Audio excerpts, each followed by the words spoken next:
Part number 1 ਤੇ ਤੁਸੀਂ ਵੇਖ ਲਿਆ। ਹੁਣ ਪਾर्ट नंबर 2 ਇਹ ਜਿੰਨੇ ਵੀ ਜੀ ਆਏ ਨੇ ਨਾ ਇਹਨਾਂ ਨੂੰ ਵੀ ਇਸ ਲੀਚੀ ਦੀ ਕੀਮਤ ਅਮਲੀ ਦੱਸੀ ਹੈ ਇਮਾਨ ਨਾਲ, ਇਹਦੇ ਫਵਾਇਦ ਦੱਸੇ ਨੇ ਤੇ ਫਾਇਦੇ ਦੱਸੇ ਨੇ ਤਾਂ ਇਹ ਆਏ ਨੇ। ਤੇ ਨੁਕਸਾ ਵੀ ਅਜ਼ਮੂਦਾ ਨੁਕਸਾ ਹੈ ਹਕੀਕਤ ਵਿੱਚ। ਆਂਦੇ ਨੇ ਵੀ ਕੰਮ ਤੇ ਗੱਲ ਉਹ ਕਰਨੀ ਚਾਹੀਦੀ ਜਿਹੜੀ ਹੱਡ ਵਰਤੀ ਤੇ ਕੀ ਹੁੰਦੀ ਜਗ ਵਰਤੀ। ਗੱਲ ਕਰਨ ਦਾ ਮਕਸਦ ਜਿਹਦਾ ਆਪ ਤਜਰਬਾ ਕੀਤੇ ਹੋਵੇ ਜਾਂ ਪਤਾ ਲੱਗੇ ਕਿ ਵਾਕਈ ਇਹ ਚੀਜ਼ ਠੀਕ ਹੈ। ਲੋ ਜੀ ਹੁਣ ਆ ਜਾਣੇ ਤੇ ਫਵਾਇਦ ਵਾਲੇ ਪਾਸੇ। ਇਹਨੂੰ ਆਖਿਆ ਜਾਂਦਾ ਜਨਾਬ ਲੀਚੀ। ਇਹ ਤੁਹਾਨੂੰ ਜਲਾਲਪੁਰ ਜੱਟਾਂ ਗੁਜਰਾਤ ਮੁਖਤਲਿਫ ਸ਼ਹਿਰਾਂ ਦੇ ਵਿੱਚ ਰੇੜੀਆਂ ਵਾਲੇ ਸੈਕਲਾਂ ਵਾਲੇ ਵੇਚ ਰਹੇ ਹੁੰਦੇ ਨੇ। ਕਾਫੀ ਮਹਿੰਗਾ ਫਲ ਹੈ 700-800 ਤੋਂ। ਅਗਰ ਤੁਸੀਂ ਬਾਗਾਂ 'ਚ ਆ ਜਾਓ ਤੇ ਫਿਰ ਤੁਹਾਨੂੰ ਲੱਭੇਗਾ ਸਿਰਫ ਇਹਨਾਂ ਕੋਲੋਂ 450 ਉਂਝ 500 600 700 ਦੇ ਸੇਲ ਹੋ ਰਿਹਾ। ਇਹਦਾ ਫਾਇਦਾ ਕੀ ਹੈ? ਅਗਰ ਕਿਸੇ ਨੂੰ ਕਮਜ਼ੋਰੀ ਹੋਵੇ ਕਿਸੇ ਕਿਸਮ ਦੀ ਵੀ, ਠੀਕ ਹੈ, ਪੱਠਿਆਂ ਦਾ ਖਚੋ ਹੋਵੇ, ਦਰਦ ਹੋਵੇ, ਗੋਡਿਆਂ ਦੇ ਵਿੱਚੋਂ ਜਨਾਬ ਮੇਰੀ ਉਹ ਲੇਸ ਖਤਮ ਹੋ ਗਈ ਹੋਵੇ, ਡਾਕਟਰ ਆਖ ਦੇਣ ਜੀ ਇਹਨਾਂ ਦੇ ਗੋਡੇ ਜਿਹੜੇ ਨੇ ਇਹ ਬਣਾਣੇ ਨੇ ਦੁਬਾਰਾ ਜਾਂ ਕਿ ਇਸ ਤਰ੍ਹਾਂ ਕਰਚ ਜਾਂ ਕਿ ਗੋਡਿਆਂ ਦੇ ਵਿੱਚੋਂ ਆਵਾਜ਼ ਹੁੰਦਾ ਹੋਵੇ, ਇਹ ਲੀਚੀ ਜਨਾਬ ਮੇਰੀ ਤੁਸੀਂ ਟੋਟਲ 5 ਦਿਨ ਖਾਣੀ ਹੈ, ਤੁਹਾਨੂੰ ਆਰਾਮ ਹੈ। ਉਸ ਤੋਂ ਬਾਅਦ ਅਗਰ ਮਕਦਾਰ ਵੀ ਦੱਸਦੇ ਆ ਮਕਦਾਰ ਪਹਿਲਾਂ ਦੱਸਾਂ ਦੇ। ਉਸ ਤੋਂ ਬਾਅਦ ਮੇਰੀ ਗੱਲ ਸੁਣੋ, ਲੱਖਾਂ ਰੁਪਈਆਂ ਦੀਆਂ ਦਵਾਈਆਂ ਤੇ ਲੱਖਾਂ ਰੁਪਈਆਂ ਦੀ ਮੈਡੀਸਨ ਅੰਗਰੇਜ਼ੀ ਕੀ ਦੇਸੀ ਕੀ ਤੁਸੀਂ ਖਾਂਦੇ ਹੋ, ਮਗਰ ਇਹ ਲੀਚੀ ਤੁਸੀਂ ਦਿਹਾੜੇ 7 ਤੋਂ 10 ਦਿਨ ਤੁਸੀਂ ਇਹ ਖਾ ਜੋ, ਠੀਕ ਹੈ, ਤੁਹਾਡੇ ਜਿਸਮ 'ਚ ਕਿਸੇ ਕਿਸਮ ਦੀ ਕਮਜ਼ੋਰੀ ਹੈ ਉਹ ਖਤਮ ਹੋ ਗਈ, ਤੁਸੀਂ ਘੋੜੇ ਵਾਂਗੂ ਹੋ ਜਾਓਗੇ, ਤੁਸੀਂ ਜਵਾਨ ਹੋ ਜਾਓਗੇ। ਤੁਸੀਂ ਇਹ ਮਹਿਸੂਸ ਕਰੋ ਦੇ ਕਿ ਸਾਡੀ ਉਮਰ ਫੇਰ 22-23 ਸਾਲ ਹੋ ਗਈ। ਅਗਰ ਇੰਜ ਨਾ ਹੋਇਆ, ਤੁਸੀਂ ਇੰਜ ਮਹਿਸੂਸ ਨਾ ਕੀਤਾ ਤੇ ਐਸੇ ਵੀਡੀਓ ਦੇ ਥੱਲੇ ਆ ਕੇ ਤੁਸੀਂ ਕਮੈਂਟ ਕਰ ਲਿਓ। ਮਗਰ 1 ਕਿਲੋ ਡੇਲੀ ਖਾਣੀ ਹੈ ਜਨਾਬ, 1 ਕਿਲੋ ਡੇਲੀ, ਠੀਕ ਹੈ। ਇਹ ਵੇਖੋ 1 ਕਿਲੋ ਜਨਾਬ ਡੇਲੀ ਖਾਣੀ ਹੈ, ਸਮਝ ਆ ਗਈ ਜੇ। ਤੇ ਤੁਹਾਡੇ ਜਨਾਬ ਪੱਠੇ ਪੁੱਠੇ ਸਾਰੇ ਫਿੱਟ, ਠੀਕ ਹੈ।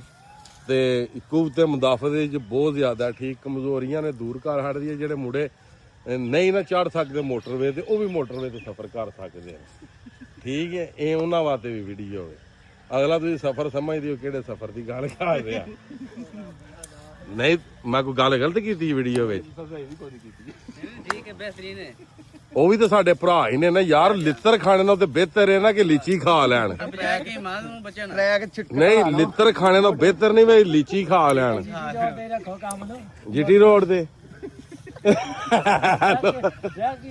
ਲੋ ਜੀ।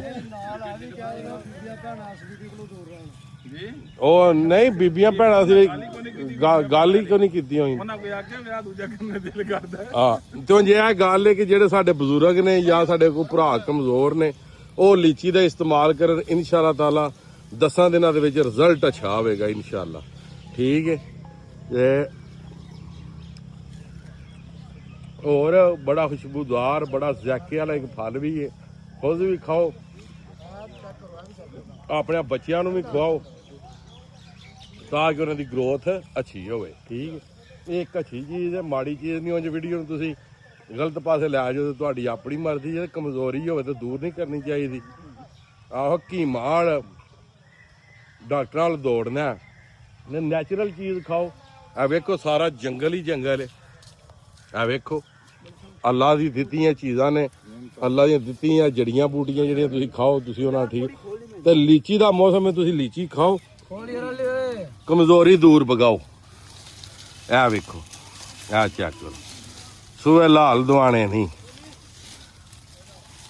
ਡੁੱਬਿਆਂ ਦੇ ਬੇੜੇ ਤਾਰ ਲੀਜੀਏ ਭਾਈ।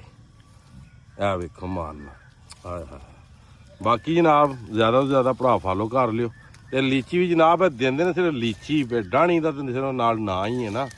ਇਹ ਚੈੱਕ ਕਰੋ, ਸੋਹਣੀ ਲੀਚੀ ਬਣਾ ਕੇ ਦੇ ਰਹੇ ਨੇ। ਆ ਵੇਖੋ। ਹੋਰ ਜੀ ਸਨੀ ਸਾਹਿਬ ਠੀਕ ਹੋ ਯਾਰ? ਹੱਸਦੇ ਕਿਹੜੀ ਗੱਲੇ ਹੋ? ਜੇ ਕਿ ਮਾੜੀ ਚੀਜ਼ ਯਾਰ ਦੱਸੀ ਯਾਰ। ਮੁੰਡਿਆਂ ਦਾ ਵੀ ਸਾਰਿਆਂ ਦਾ ਸ਼ੁਗਲ ਮੇਲਾ ਜੀ। ਹਾਂ ਫਵਾਇਦ ਸੁਣ ਕੇ ਕੀ ਫਵਾਇਦ ਠੀਕ ਦੱਸੇ ਨੇ, ਉਹੀ ਤੇ ਜਣਿਆਂ ਦੇ ਲੱਕ ਦੋਰੇ ਹੋ ਗਏ ਨੇ। ਆਹੋ ਆਹੋ ਇਹ ਤਾਂ ਸਿੱਧਿਆਂ ਹੋ ਕੇ ਟੁਰਨ ਹੁੰਦਾ, ਖੁੰਡੀਆਂ ਅੱਜ ਹੱਥ 'ਚ ਫੜ ਲਈਆਂ ਤੇ ਫਵਾਇਦ ਠੀਕ ਦੱਸਿਆ, ਫਵਾਇਦ ਗਲਤ ਨਹੀਂ ਨਾ ਦੱਸਿਆ। ਫਿਰ